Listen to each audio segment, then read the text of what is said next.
Bismillahirrahmanirrahim. Assalamualaikum warahmatullahi wabarakatuh. Hamdan wa syukran lillah wa salamun ala rasulillah. Asyhadu an la ilaha illallah wa asyhadu anna Muhammadan abduhu wa rasuluh allazi la nabiyya ba'da amma ba'd. Allahumma salli wa sallim ala sayyidina wa habibina wa syafi'ina wa maulana Muhammad wa ala alihi wa ashabihi ajmain. Pada kesempatan ini kita akan mendiskusikan materi tentang tafsir maudhu'i. Pada minggu sebelumnya kita juga sudah membahas tentang beberapa metode penafsiran Quran, seperti ada metode ijmali, ada metode muqarran, dan ada juga metode tahlili. Nah, pada kesempatan ini yang akan kita bahas adalah metode tafsir al-maudhu'i.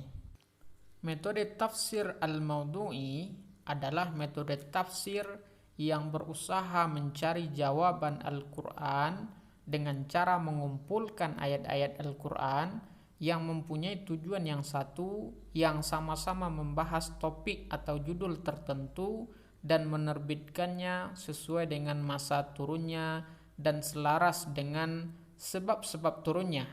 Kemudian memperhatikan ayat-ayat tersebut dengan penjelasan-penjelasan, keterangan-keterangan, dan hubungan-hubungannya dengan ayat-ayat yang lain. Kemudian mengistimbatkan hukum-hukum.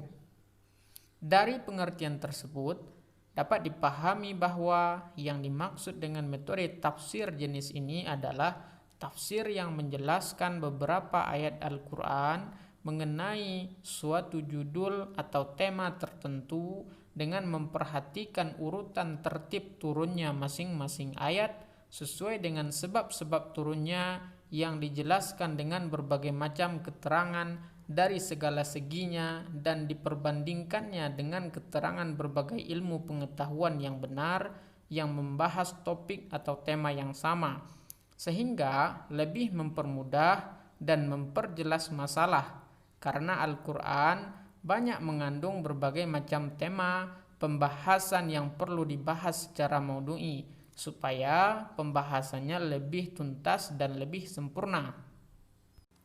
Menurut catatan Quraisy Shihab bahwa tafsir tematik digagas pertama kali oleh Syekh Mahmud Shaltut, kemudian juga diiringi oleh Profesor Dr. Ahmad Said Al-Kumi.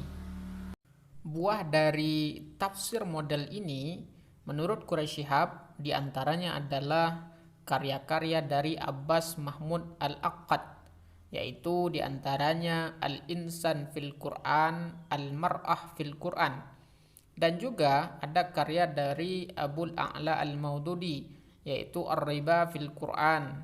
Kemudian tafsir model ini dikembangkan dan disempurnakan lebih sistematis lagi oleh Abdul Hayy Al-Farmawi pada tahun 1977 dalam kitabnya yakni Al-Bidayah fit Tafsir Al-Maudhu'i dirasah manhajiyah maudhu'iyah. Ada beberapa alasan latar belakang digunakannya metode maudhu'i dalam menafsirkan ayat-ayat Quran. Di antaranya adalah sebagai jawaban dari kekurangan tafsir tahlili yang bersifat parsial. Kedua, untuk memberikan ruang kepada orang-orang sesuai dengan kapasitas yang dimiliki. Ketiga, dengan berkembangnya disiplin ilmu, maka memerlukan kajian yang juga spesifik. Keempat, dengan mobilitas yang tinggi, tidak menutup kemungkinan seorang mufassir mencari jalan yang mudah yang disesuaikan dengan topik.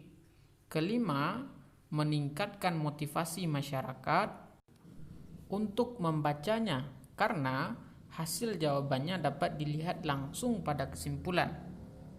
Langkah-langkah tafsir Al-Quran dengan metode Al-Maudhu'i ini sebagaimana yang dirumuskan oleh Al-Farmawi dalam karyanya terdapat 8 langkah. Langkah yang pertama adalah menetapkan masalah yang akan dibahas atau topik. Yang kedua, menghimpun ayat-ayat yang berkaitan dengan masalah tersebut. Yang ketiga, menyusun runtutan ayat sesuai dengan masa turunnya, disertai pengetahuan tentang asbabun nuzulnya. Yang keempat, memahami korelasi ayat-ayat tersebut dalam surahnya masing-masing. Kelima, menyusun pembahasan dalam kerangka yang sempurna atau outline. Keenam, melengkapi pembahasan dengan hadis-hadis yang relevan dengan pokok pembahasan.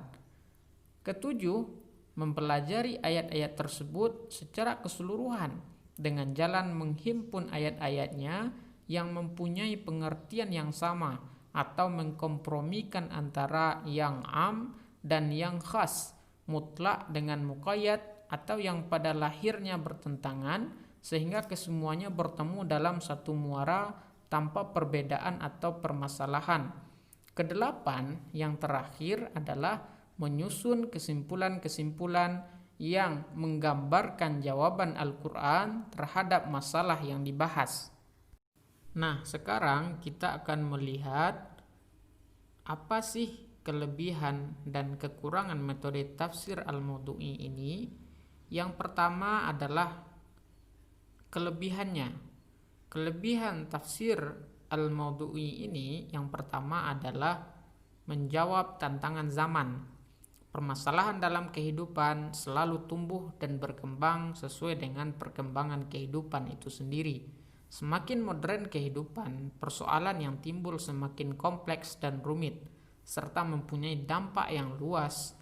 Hal ini dimungkinkan karena apa yang terjadi pada suatu tempat pada saat yang bersamaan dapat disaksikan oleh orang lain di tempat yang lain pula. Bahkan peristiwa yang terjadi di ruang angkasa pun dapat dipantau dari bumi. Kondisi serupa inilah yang membuat suatu persoalan segera merebak ke seluruh masyarakat dalam waktu yang relatif singkat.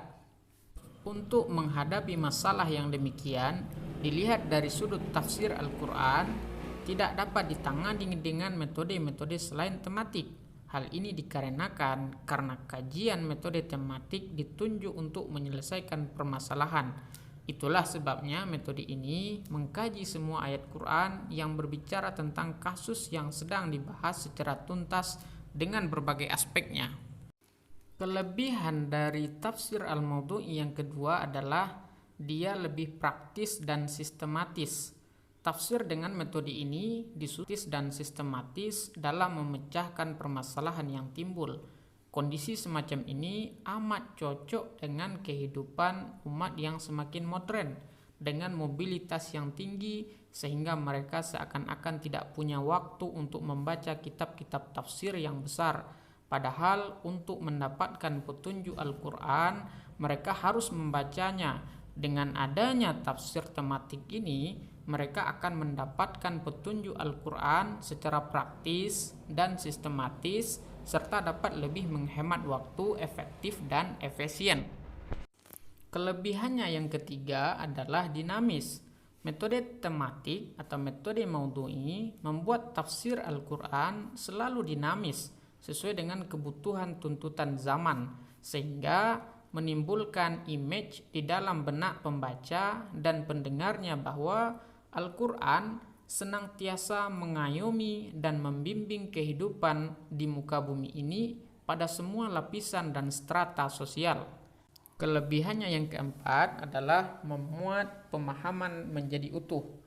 Dengan ditetapkan judul-judul yang akan dibahas, maka pemahaman ayat-ayat Al-Quran dapat diserap secara utuh. Pemahaman serupa ini sulit menemukannya di dalam ketiga metode tafsir lainnya. Maka dari itu, metode tematik ini dapat diandalkan untuk pemecahan suatu persoalan secara lebih baik dan tuntas. Meskipun demikian, dia juga memiliki beberapa kekurangan. Yang pertama, memenggal ayat Al-Quran. Memenggal ayat Al-Quran yang dimaksud di sini ialah mengambil satu kasus yang terdapat dalam satu ayat atau lebih yang mengandung banyak permasalahan yang berbeda. Misalnya petunjuk tentang salat dan zakat. Biasanya kedua ibadah itu diungkapkan bersamaan dalam satu ayat. Apabila ingin membahas kajian tentang zakat, misalnya, maka mau tidak mau ayat tentang salat harus ditinggalkan ketika menukilkannya dari mushaf agar tidak mengganggu pada waktu melakukan analisis. Kelemahan yang kedua adalah membatasi pemahaman ayat. Dengan ditetapkannya judul penafsiran, maka pemahaman suatu ayat menjadi terbatas pada permasalahan yang dibahas. Akibatnya, mufasir terikat oleh judul itu. Demikianlah kuliah kita pada kesempatan kali ini. Silahkan dengarkan dan pahami dengan baik. Billahi taufik wal hidayah. Assalamualaikum warahmatullahi wabarakatuh.